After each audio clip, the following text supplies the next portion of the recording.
From the GPS we use in our cars to Nerf balls, both were invented right here in Minnesota. You betcha, Tom. Well, now a new book is telling a story through Minnesota inventions. After the break, we talk to the author and have a preview of National Inventors Day happening this Saturday.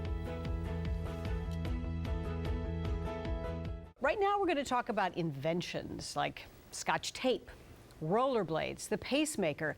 Did you know they were all invented right here in Minnesota? Did you know? Well, now a Minnesota man's story of invention sets the stage for his new book. It's called Good News, I Failed, a story of inventing in Minnesota. And Doug Cornelius joins us to talk about the book and so much more. It is a pleasure having you here. Great to be here.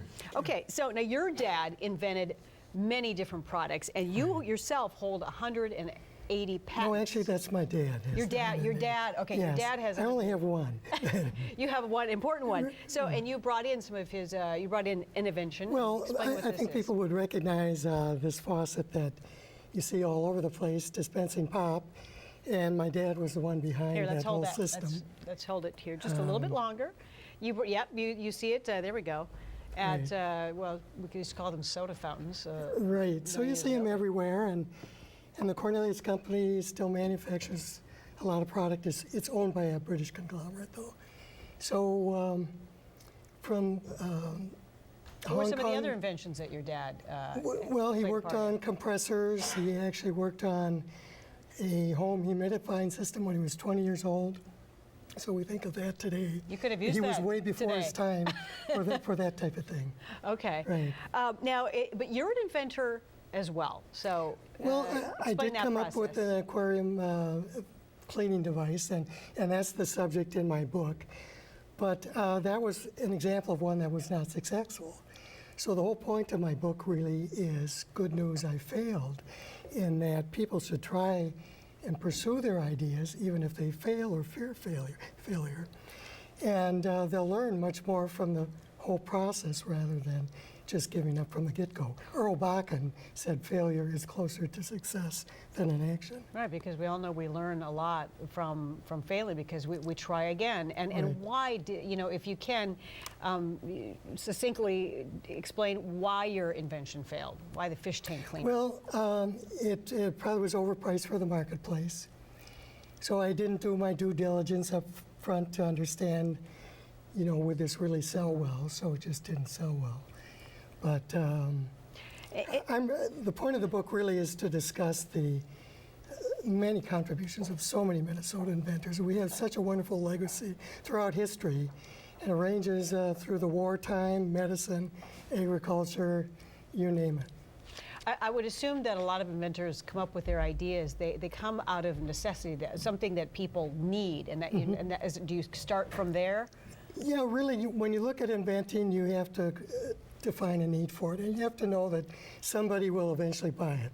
Even Thomas Edison said there's no point inventing something if nobody's going to buy it. Right. So you have to define that need. You come up with an idea, you've got to execute on it, and then you've got to commercialize it. Yeah, I think what's really interesting here is we're talking about inventors, but you grew up, you talk about Earl Bakken being your father. You grew up in the Bakken house. If you're familiar with the Bakken Museum, let's take a look. It is a spectacular house.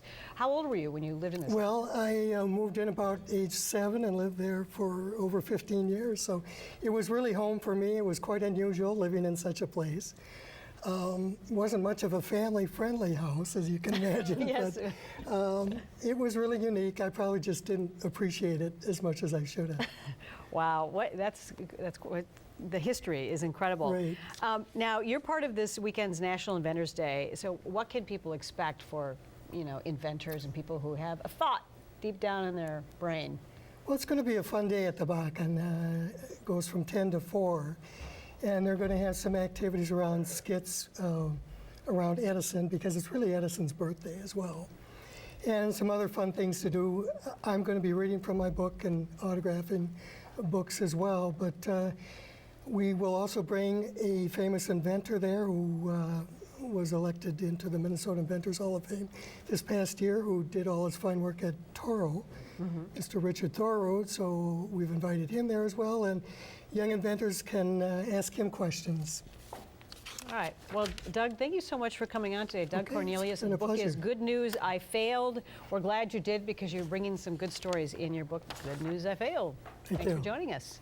And the book is, we said, Good News, I Failed, a story of inventing in Minnesota. And you can meet Doug at the Bakken Museum's Super Science Saturday event, one we just talked about, in honor of National Inventors Day. It's happening this Saturday from 10 to 4. If you'd like more information, you can log on to thebakken.org.